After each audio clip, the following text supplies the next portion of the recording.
What's up, Panther fans? Happy New Year. I want to welcome y'all to another podcast episode of the Four-Man Rush. Tonight we got myself running a cover two, myself and Country Kev.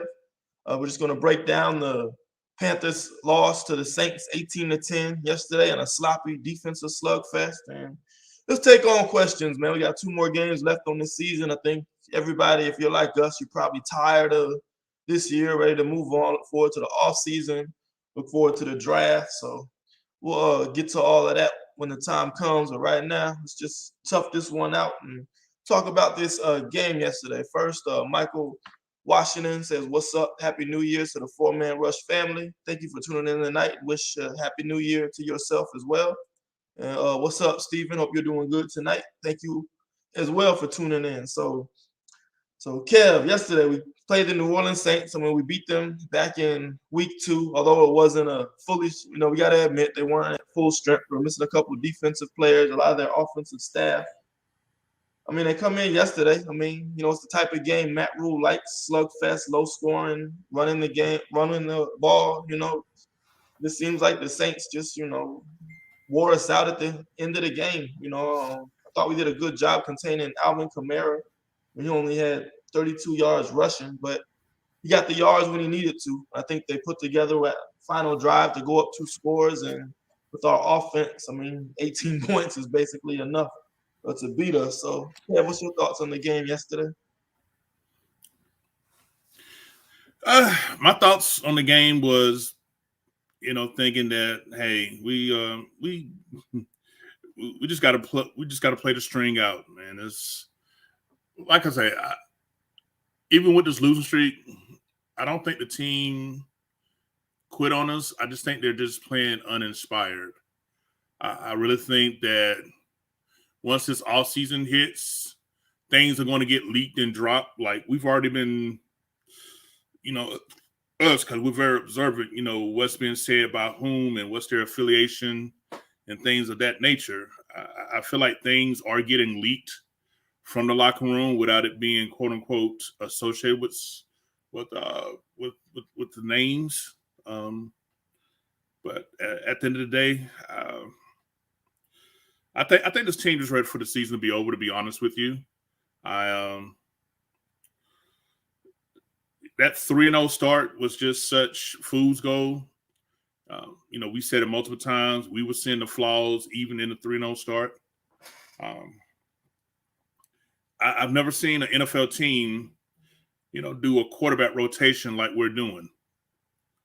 That's just like I said, man. We've literally became the joke. We are now the team that we used to laugh at a few years ago. We're now like the old Browns. We're now like the Jets, the Jaguars. All the teams that we had spent a majority of our fanhood laughing and clowning at. We're now them.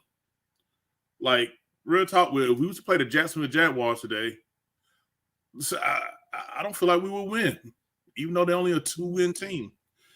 Same. Tom Brady and the Bucs to the last second.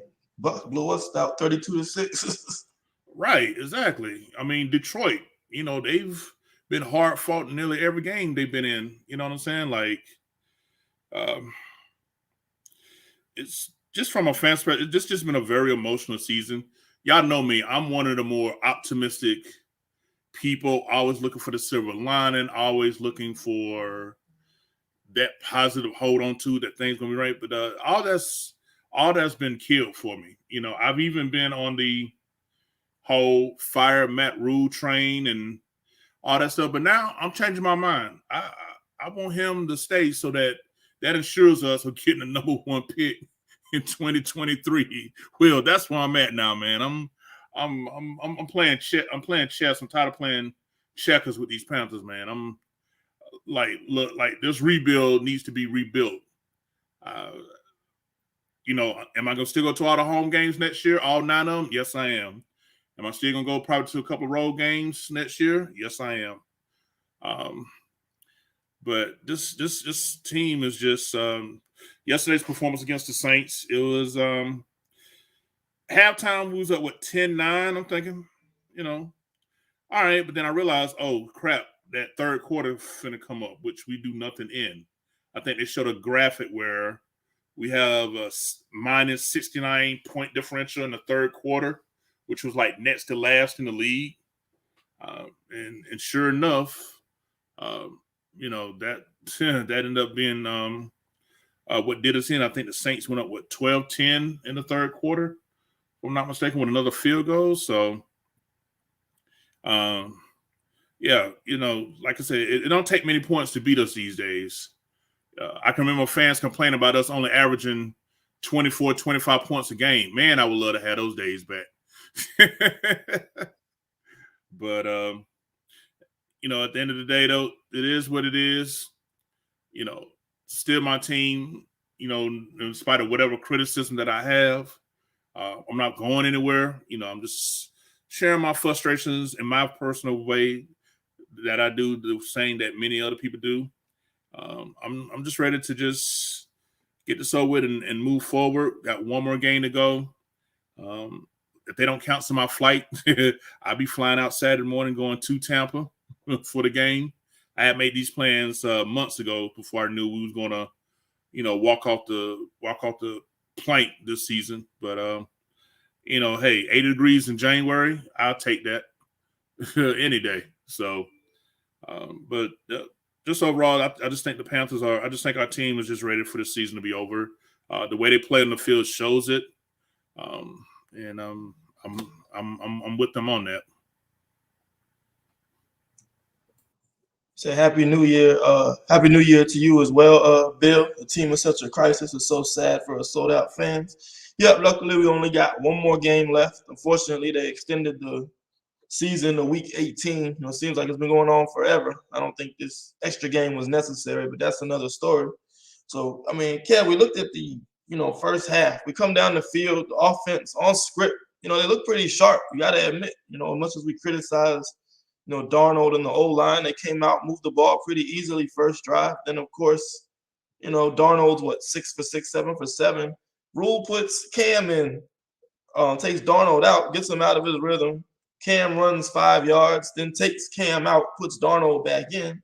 What's that all about? Is subbing Cam in for one play, and then Cam doesn't play for the rest of the entire game. So I don't know what that was about, but as usual, the drive stalls in the red zone and we settled for 3 points. But the thing about that, when we had the ball for nearly half the quarter, was a 12-play drive, and we had to settle for 3. So I just think that's kind of the story of the year. And then after that, I thought the defense played pretty well for most of the game. But, even then, Taysom Hill, I thought, didn't really think of as a passing quarterback. But, look at the numbers he was able to put up. Completed 17 out of his 28 attempts. He had 1 touchdown pass. He had passer rating of 97.6, added another 45 yards rushing. When you look at our defense, when you think about a top 5 unit, can we say that anymore when we're giving up 200 passing yards to Taysom Hill and letting their second, third string, banged up receiving core beat us up like that?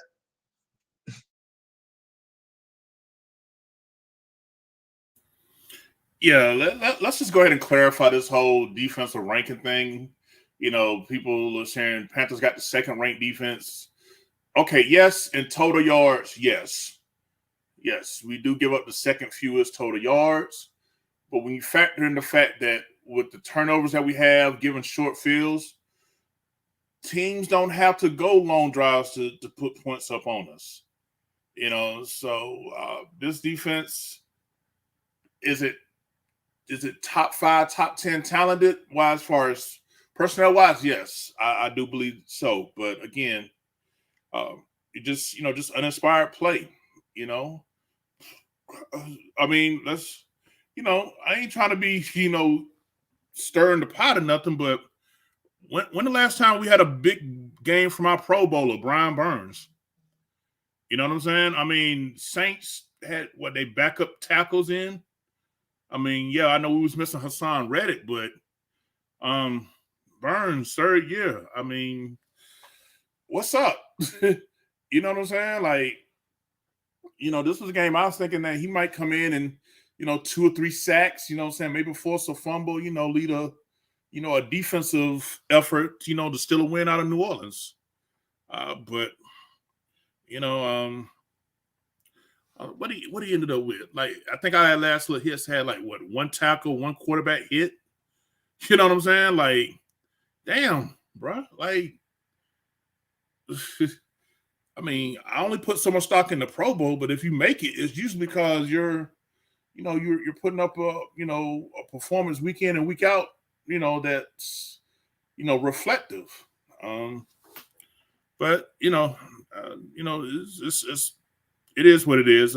Saints just found a way to make plays. I know it was one particular play.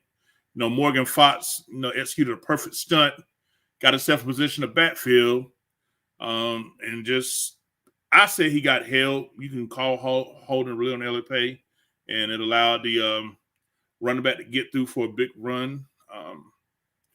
Like I say, guys are definitely trying, but just after a while, it just kind of just fades away. And you can just see it. Like, you don't see the energy, the passion, the fire no more. You don't see that on the team, and defensively, I mean, Shaq Thompson, what's up? He had a nice, good stretch. But again, the leaders of our defense, what's going on? I mean, Derrick Brown had a very solid game. He had the only sack. Some, mixed up a little bit. But overall, just a lackluster. I mean, all the years we've been covering, saying if you'd told me we'd hold New Orleans 18 points, I would have took that, wouldn't you?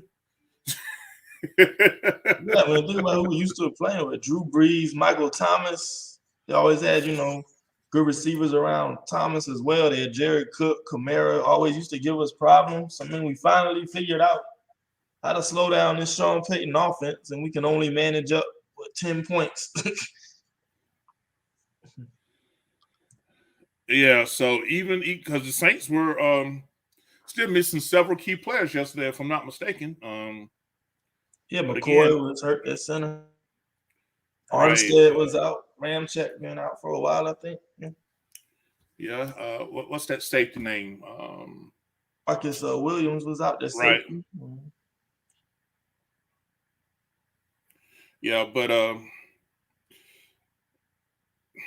hey, it's just hard to find new ways to describe the same shit we just continuously see. So I don't know. Maybe I get creative when I get back from Tampa next week when this misery of a season is put to rest. But something, Will, we're more talented in 2021, but we played better and more competitive last year in the first year. You know what I'm saying? Like, we been getting our backs blown out a whole lot more this year. Everybody was complaining, oh man, we lost 7-8 games, Teddy, couldn't, by one score or less. And, ain't nobody saying none of that this year. Like, nobody. So I'm just ready to look forward to see other teams in the playoffs and the Super Bowl, the halftime show, and then, what we do, we just jump into them 4-man rush draft profiles and start dropping knowledge, man. That's where I'm at. I mean, look at offensively. I mean, offensive line, we know, has just struggled all year. But yesterday, I mean, it seems like it's getting worse and worse every week. I mean, Sam Darnold sacked, 7 times yesterday? Now, granted, a couple of them, I mean, on the first sack, Cam Jordan was rushing after him. We probably should have threw the ball away instead of just running out of bounds. So maybe we can put that one on the QB. I know there was a miscommunication on one sack between Ian Thomas and Amir Abdullah. So that's not really on the offensive line. That's more, we'll put that sack on the running back and the tight end. But you're talking about 5 sacks credited to your offensive line. I mean, Cam Jordan, Taylor Moton, I thought played pretty decent, but they were moving Cam Jordan around, getting him those mismatches with John Miller. And I mean, he pretty much, he was abusing him all game. We'll get to Miller's post-game comments in a second. But, I mean, Brady Christensen, I thought, played serviceable at left tackle. So what is wrong with this interior offensive line, though, Kev? I mean, 5 sacks given up yesterday, consistently getting beat up on stunts. I mean, you see Elfline not seeing a stunt come around, getting blown up, or they're just not communicating, they're just not talented enough. What's going on there? Definitely when I was able to kind of watch back over the replays, it's both talent issue and communication issue. Like when you're having communication issues in these at this point of the game, a couple of weeks before the season over with, again, it's just a lack of focus. Teams are not doing any elaborate blitz scheme to, get the quarterback pressure and sacks that they're doing. They're doing the basic stuff that you see done during training camp every year. Tackle in, loop. The crossfire bits by the linebackers. What's that one you call it? Green dog?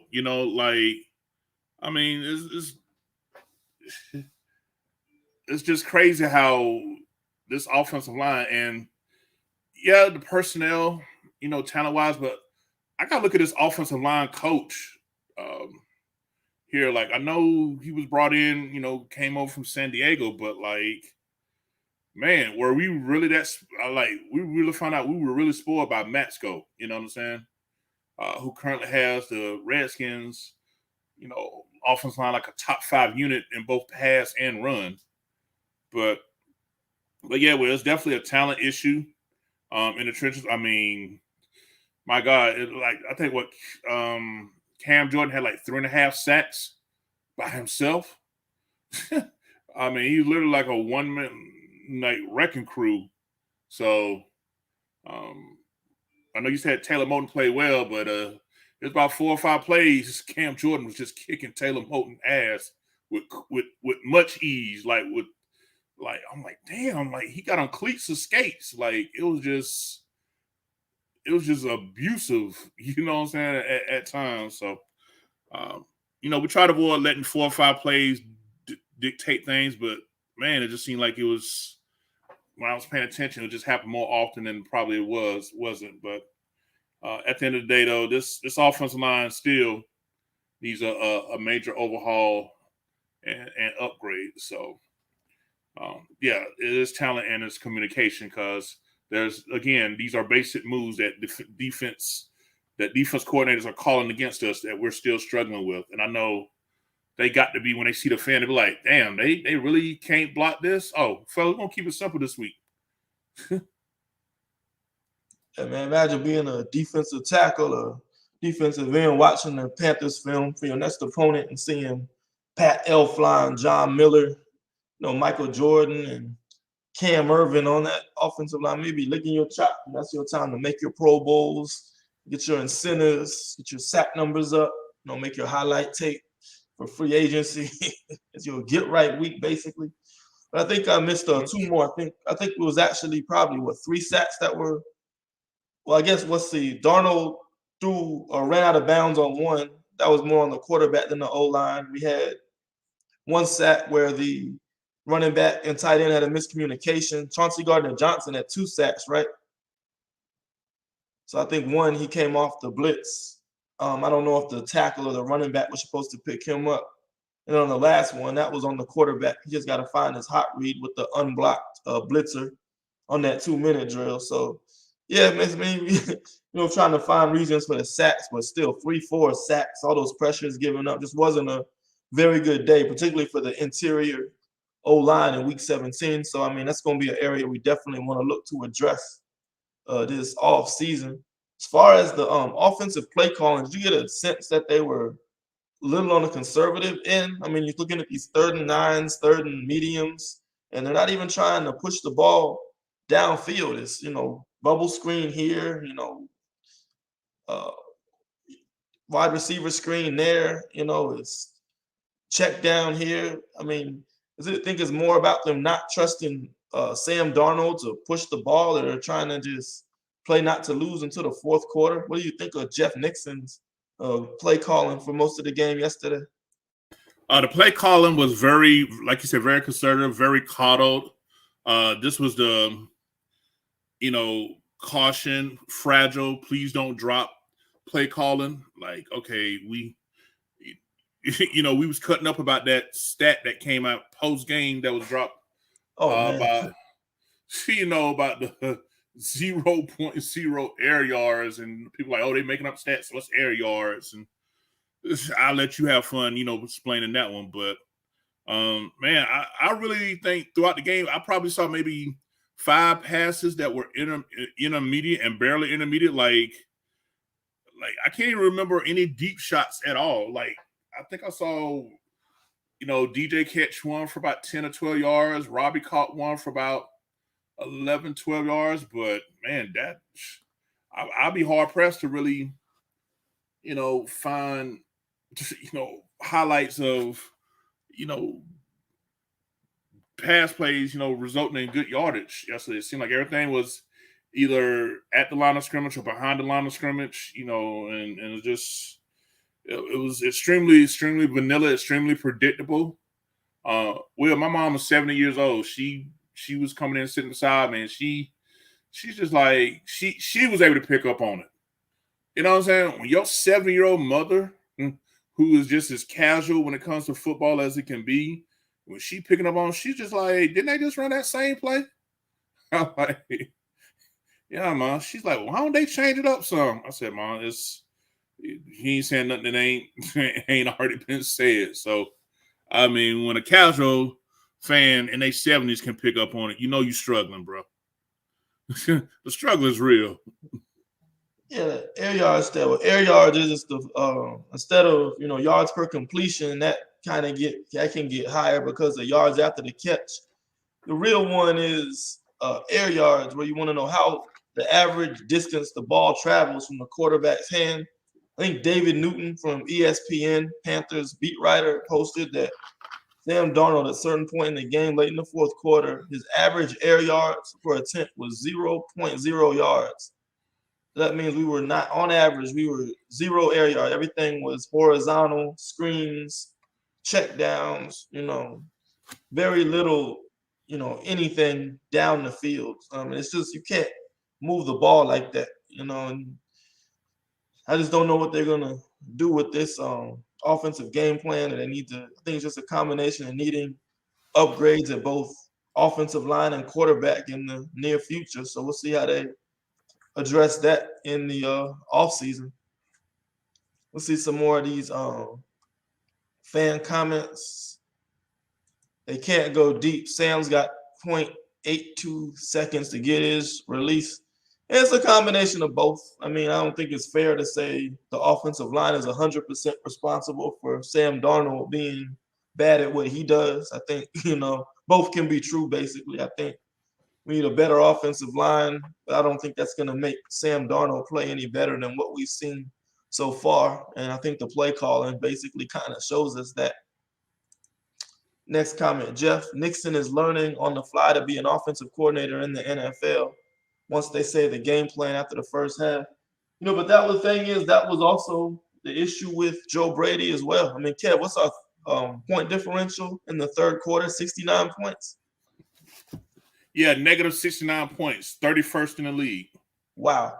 So what does that tell you? We're just not making adjustments coming out of the locker room or what? Man, I don't know what they're doing. I don't know if they, checking their voicemails at halftime. I don't know if they in the bathroom, in the toilet, like whatever it is, it damn sure ain't working.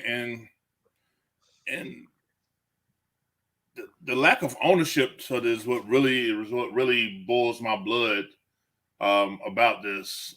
It just seems to be such a nonchalant, explanation of, for this. One weird streak that we got intact still. We're still the only team in the league that hasn't gave up an opening drive touchdown this year. So we'll see if we can keep that faint streak alive next week against the Bucks. But man,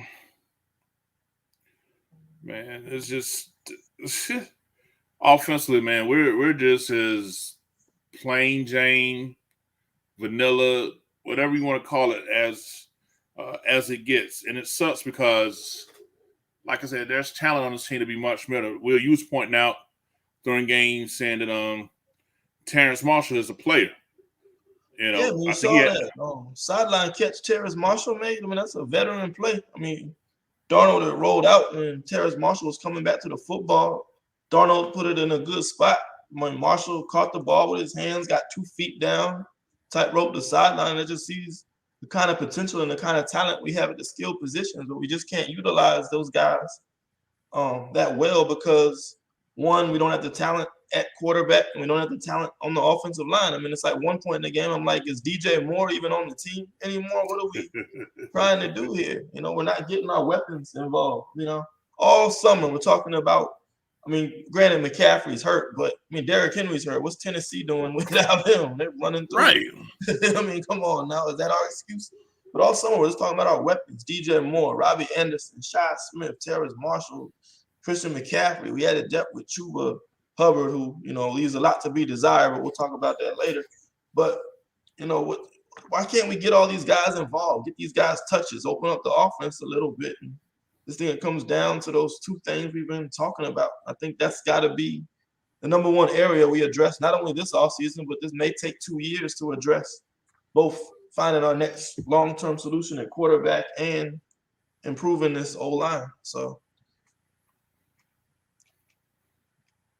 this next comment, the one that got Darnold's interception, I think, was a hook and ladder play they were trying to set up. They had, if you watch the All-22, Chuba Hubbard was coming around for like a pitch after, who was it, DJ Moore, the intended receiver? Uh-huh. Yeah, so they were going to do kind of a hook and ladder pitch on him. It's 2nd and 20. I mean, we can clown Darnold all day for interceptions and turnovers, but, you know, a 2nd and 20 and a 2-minute drill, you're trying to run a hook and ladder. I mean, I'm not really going to stress over that one. Right. Yeah, well, share that statistic you guys posted about the comparison between Sam Darnold this year and Jimmy Clausen in 2010. That tweet actually went viral that I did this morning. So we know Sam had a 3-0 start. He had a healthy Christian McCaffrey. You know, he was playing. I don't think he was playing great football, but he was playing serve. He looked like a starting quarterback in the NFL level. But since then, Sam Darnold has basically been Jimmy Clausen, and I'll show you guys why in a minute. So here you go. Since that 3-0 start we talked about, Sam Darnold's completed about 54% of his passes, 4 TDs, 11 interceptions, passer ratings 58.2. He's lost 2 fumbles. So in the 8 games since that 3-0 start, Darnold has 13 turnovers, so a little more than 1 turnover per game, right? Jimmy Clausen played 12 games in 2010, completed about 53% of his passes, 3 touchdowns to 9 interceptions. Passer rating is a little bit higher than Darnold during that stretch, 58.4 to 58.2. He lost 2 fumbles during that season. So he had 11 turnovers in 12 games, so a little less than 1 turnover per game. So since that start where, you know, Darnold was playing serviceable, he's been as bad or worse than Jimmy Clausen in 2010. That's the kind of performance we're talking about right now when we just say, you know, we're basically living that all over again. I mean, not to say they're the same level. You know, Darnold's obviously a better quarterback than Jimmy Clausen, but statistically, you know, since that fast start, you know, it's a wash. I mean, the numbers speak for themselves. I mean, Clausen even has the edge in passer rating over Sam's in that last stretch. So it's going to be a big question mark about what we do this offseason.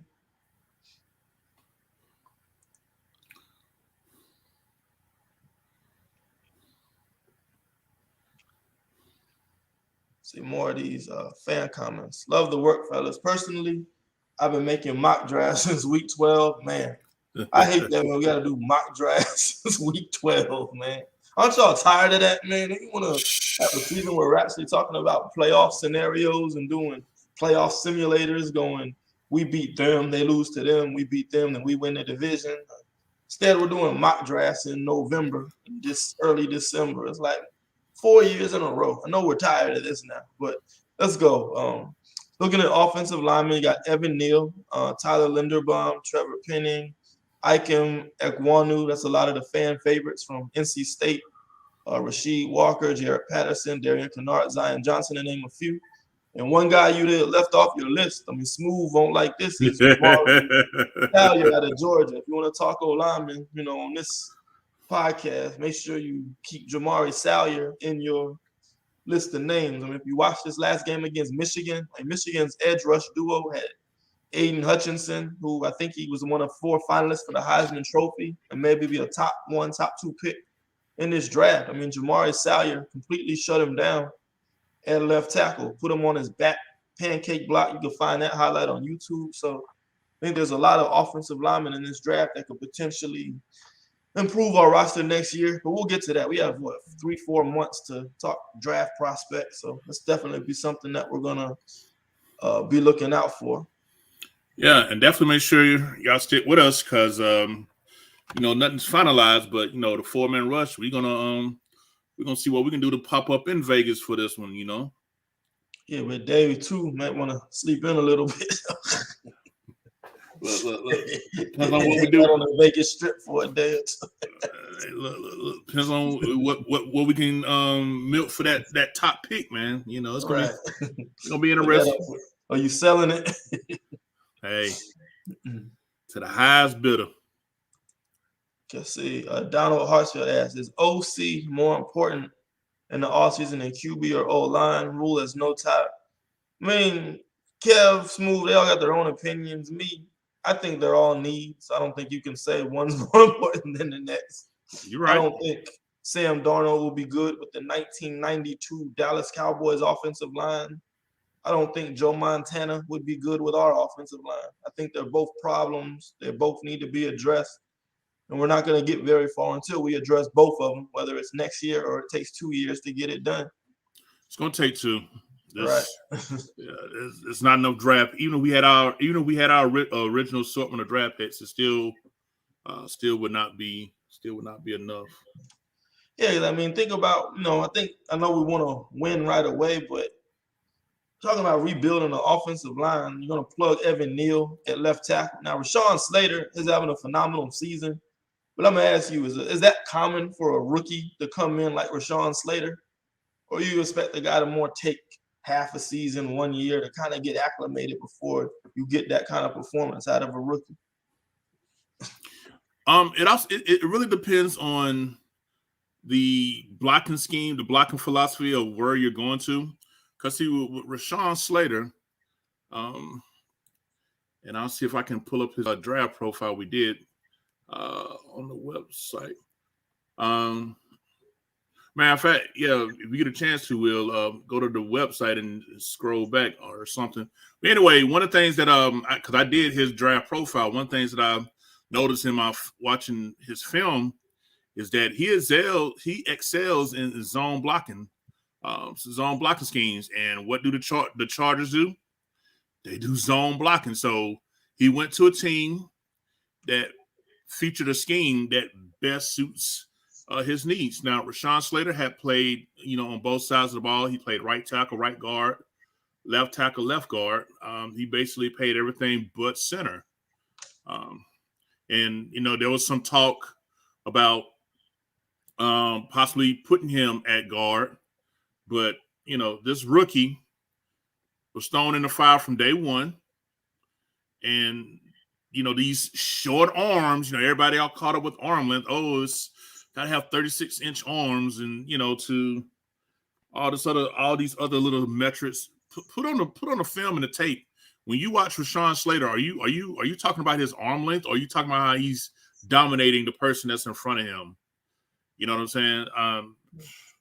It's just crazy. Even though, he got out to a slow start, the next guy, my favorite from last year, Panay Sewell, he's come on with a strong finish, as far as like his individual work, after going all that back and forth from the right to the left and things of that nature. So when you're able, a good coach will feature his scheme around the player's talents instead of forcing his scheme on the players, and I just think that's one of the things that we're struggling with here with the Panthers.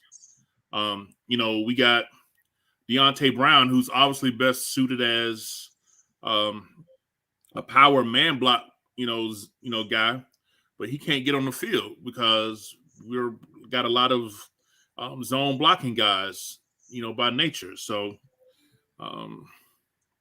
yeah, but to answer your question, Will, Rashawn Slater's doing good because he went to a team that featured his strength with their scheme, and he's excelled at it from the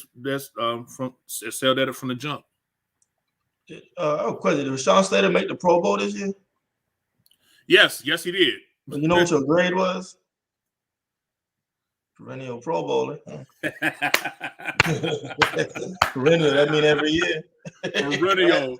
Yo, what's the date on that? The date of this article on there? Yeah, date was, what's that date? It was this was from NFL Draft. Probably March, February. Something like that. Yeah.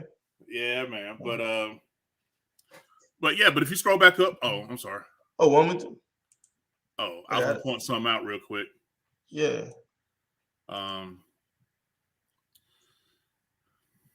So, basically, when I was talking about, fit his strengths, I mean, when you put on the film, what you watch, like I said, natural knee bender, extremely athletic and agile, plays with low leverage, excels at combo blocks, and right there, 2 from the bottom, best at zone blocking schemes. When you watch him play, these are the things that stood out in college that he did well. That's transitioned well over to the pros. And then, as you see my summary above, like I said, his freshman year he started off at right tackle. Junior year he switched over to left. It was really no surprise that he was going to do so well, with us. Now, had we took him at 8, a lot of fans probably would have been pissed or mad because they didn't know a lot about him. But now they do. Right? Now yeah. Everybody wanted Slater. Right? Yeah. I don't hear nobody else talking about them arms because it was actually some people that were spotting that. Oh yeah, he did good at Northwestern, but that was at Northwestern. He ain't gonna transition over. His arms ain't long enough, and that was just a fluke against Chase Young and this, that, and the third. Man, it's just crazy. So, folks, this right here shows that when 4-man rush put our work in and eyes, we call it like you see it. Yeah, I'm glad you found that, Will. Just wanted to point that out, though. Let's see, where did I leave off? So we left off with this comment. We answered that. So William Teeter, this team right now doesn't have enough good things going for it to make it attractive for quality free agents to want to come and play. In fact, other teams' players are clowning us. I know a lot of y'all Tar Heel fans may remember Eric Ebron, the tight end.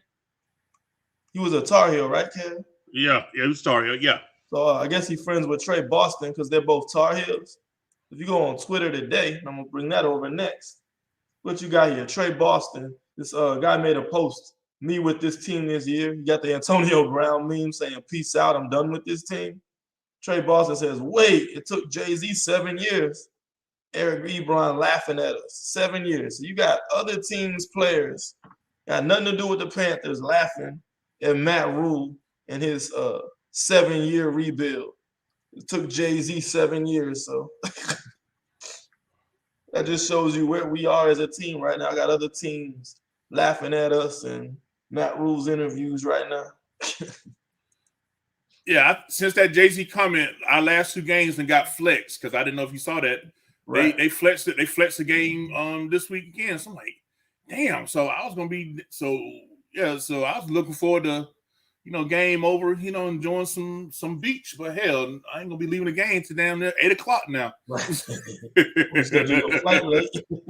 Right. Yeah. Not. Yeah. Shoot, because I got a 8:00 flight back, land back in Charlotte about 10. But yeah. That's gotta be pushed back. You gotta get the late one now. Right. So why do you think they flexing us? I think they flexed the Saints game because New Orleans is still in the playoff hunt. Mm-hmm. Tampa Bay, I mean, they're done. They don't have anything left to gain, do they? Because I know Green Bay won the bye. But Bruce Arians said they're playing their starters, so I don't think we're going to mess up our draft position with one of those Kyle Allen week. 17 victories this week. And switching gears here, news yesterday with our loss, the Carolina Panthers 2022 opponents are set. So we know what our home and away games will be. We just don't know the schedule or in what order they'll be. So I want to put that on the screen next. Whew. Give me a chance. And y'all, when I tell you we should have won this year, because next year it's going to be pretty brutal for us. Let me get that up for y'all. The next year we're going to have the NFC West. So you got the Cardinals, the 49ers, Rams, and Seahawks. You're going to have the NFC North with the Pittsburgh Steelers, Cincinnati Bengals, the Cleveland Browns, and the Baltimore Ravens. So that's your opponents right there. You look at that schedule there, man. I mean, you got the Atlanta, you got your 4 division games, which, we'll always play those teams twice a year. Arizona Cardinals are still first place in the NFC West right now, Kev. You got I think it's between them and the Rams. But, the division will be decided this coming Sunday. Yeah, they just beat the Dallas Cowboys, which was a big win for them. Got San Francisco 49ers at home. Remember last time we played them, what was it, like 51-13?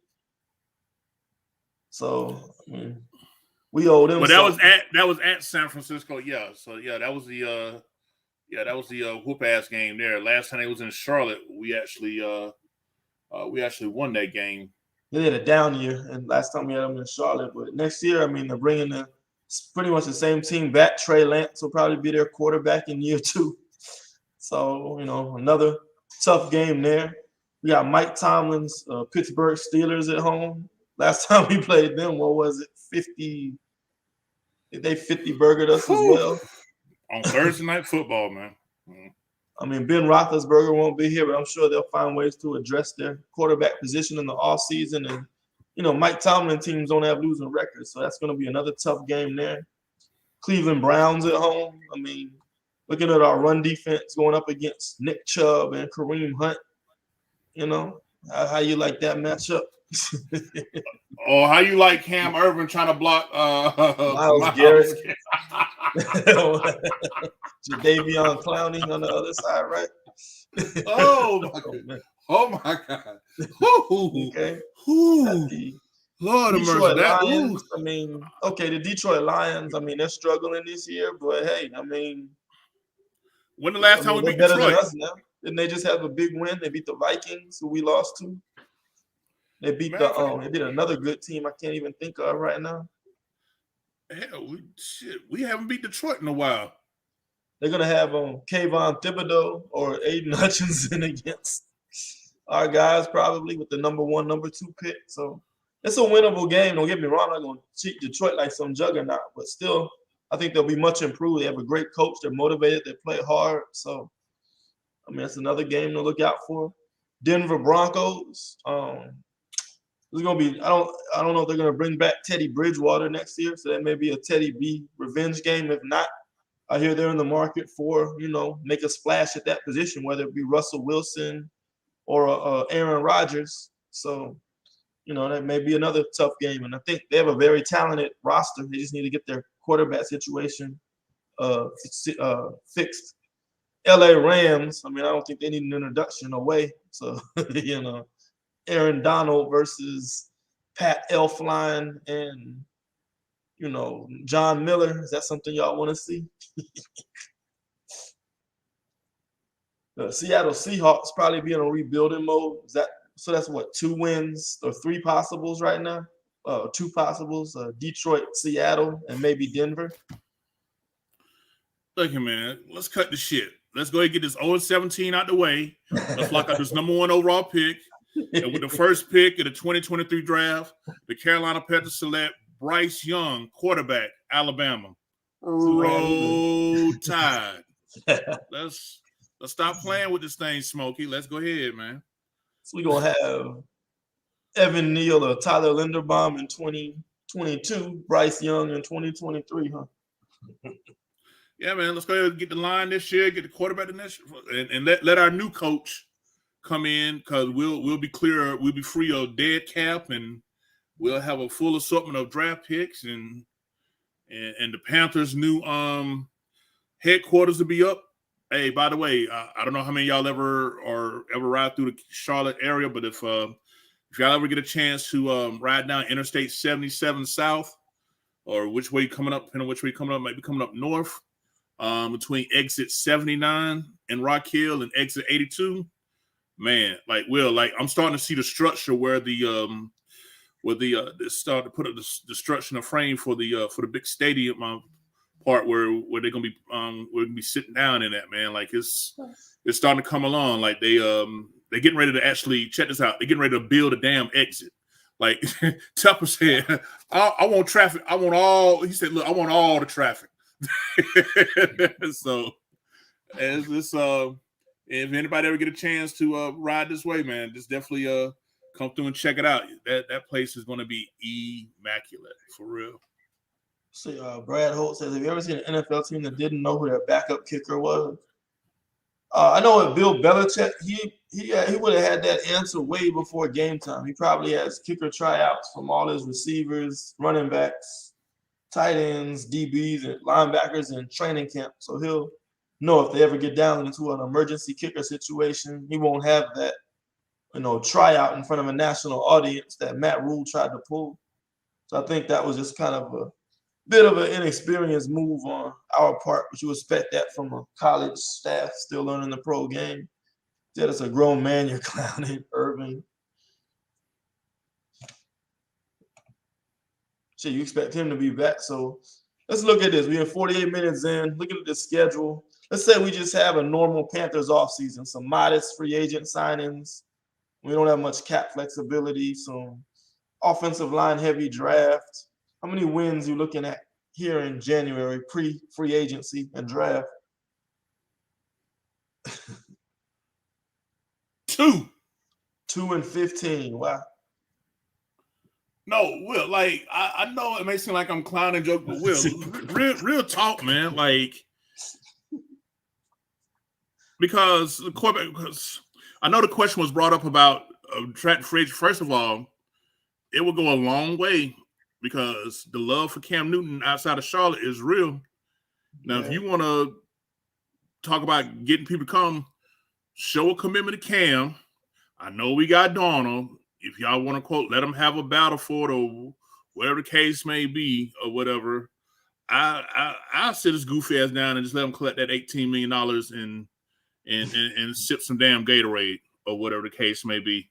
But yeah, that would go a long way. But ain't nobody standing here taking less money to try to help the team build if they're gonna this is what they got to come back to. So nah. And then plus players also looking at the fact that this big salary cap increase from that huge TV contract that was just signed this all season that's going to start kicking in 2023 as well. So yeah, man. I mean, hey, man, let's just go ahead and just let God do his work and let us get that number 1 overall pick, man. And let's what's the other quarterback? CJ Stroud out of Ohio State. That's the other one. Yeah, CJ Stroud or Bryce Young, 2023. So you got to sit tight one more year. You'll be happy with either one. The 2023 season. So let me ask you this, Will. Number 1 pick out of them two, who would you take? Take Bryce Young. Bryce Young, yeah. Like a young Aaron Rodgers, present prospect. You got that kind of talent. Aaron Rodgers with melon. Right. This bold prediction here, Rule won't make it past the bye week. He'll be gone in 20. Man, looking at that schedule, man, I don't know if that's even a bold prediction. Man, you remember the last time we had a schedule like this? I mean, I love to know what Tupper thinking right now. God, I would love to know, man. Ooh, man. Like this year, you look at our schedule. Like, we got the Jets, we got the Texans, we got the Saints on the down year, we got the the Giants, who we lost to. We didn't expect the Eagles to be that great. This was a very winnable schedule. I thought we could get 7, 8 games, but next year, man, I'm struggling to find 3. So we'll see. It's early though. We'll see what they do this offseason to make us change our mind. It's like, okay, you could appreciate that easy schedule. Well, damn it, here you go. Right. So if you're going to lose expeditiously. Here we go. Last comment of the night. Cam is greater than Darnold. You know, I think most Panther fans will agree with that, but you got to look at it from Matt Rule's perspective. You know, who's he committed to? Who's got the fifth-year option? Who does he have starting right now? It's looking like, you know, it might be another year of Rule and Darnold, which may get us the number one pick, to be honest. You all on board with Tepper, but that Rule. The thing with that, if you look at like the last, I did a post on Twitter, last 7 or 8 new owners, all of them missed on their first coaching hire. So I think Tepper has the right idea. He knows what he wants. He needs a good GM, good head coach, franchise quarterback, good offensive line, and use analytics to gain an advantage and not be stuck in mediocrity. I just think, like a typical new owner, he just missed his first coaching hire. So hopefully, you know, he learns from his mistakes. We get a more experienced guy, you know, qualified guy to come in and help, you know, try again and rebuild the rebuild. So that's about 52 minutes. Gone through all the fan comments. Appreciate everybody for joining us tonight. I know it's kind of hard, you know, to talk Panthers in seasons like this. You know, exhausted after these, you know, 17 weeks and consecutive losses. I think we're on a pace. The Panthers are on pace to set a record as the worst team following a 3-0 start. With the it would be a 2-12 finish, so that would be the worst of all time. I think the worst right now is 2-11, but with the extra game, the 2-12 finish would be the worst finish for a team in NFL history after a 3-0 start.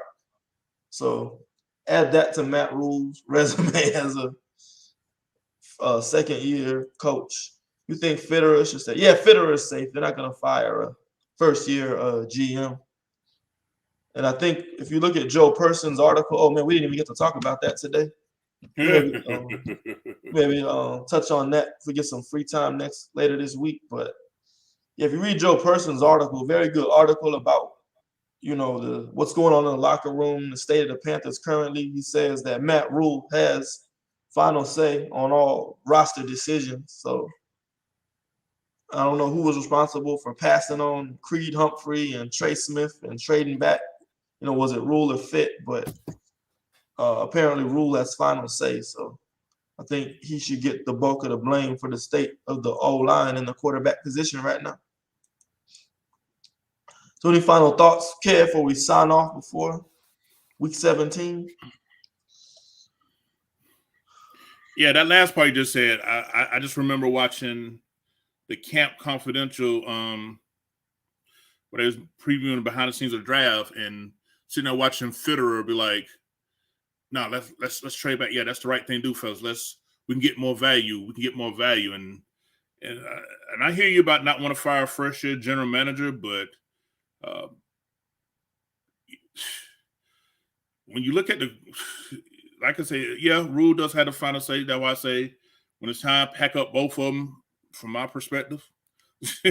You know, because you know, this offensive line is, you know, it's looking very Seattle-ish. At worst, we just don't have a Russell Wilson to mask it.